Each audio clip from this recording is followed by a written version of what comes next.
لا يعذب عذابه أحد. فيومئذ لا يعذب عذابه أحد ولا يوثق وثاقه أحد.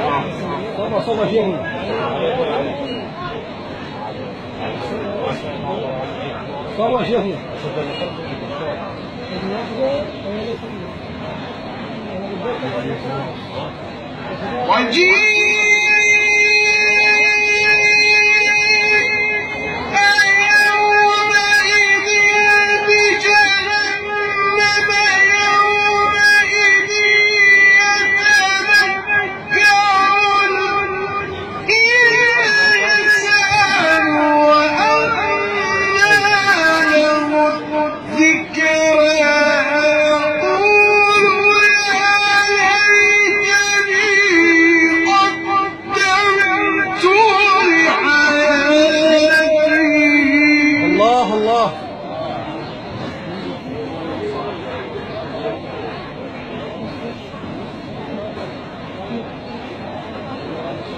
فيومئذ لا يعذب عذابه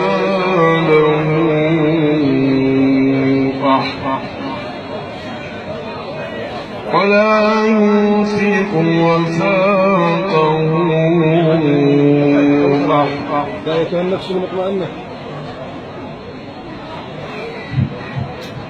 يا أيتها النفس المطمئنة ارجعي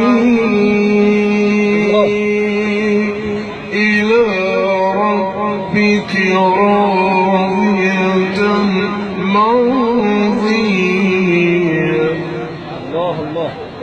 فادخلي في عبادي وادخلي جنتي.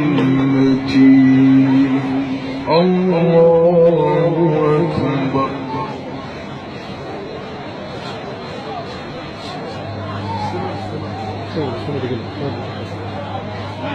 بسم الله الرحمن الرحيم.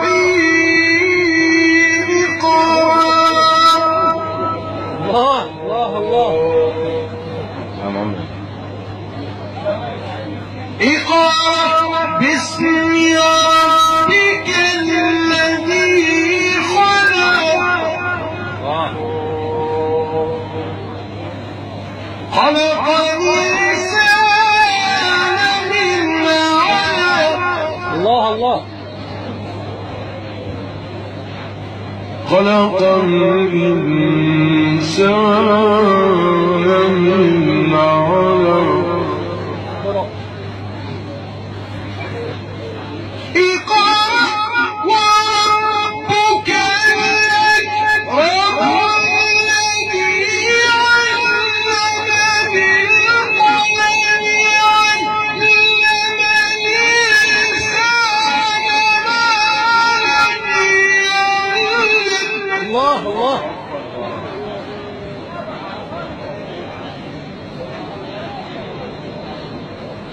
كلا إن الإنسان ليطغى أن رآه استغنى إن إلى ربك الرجعى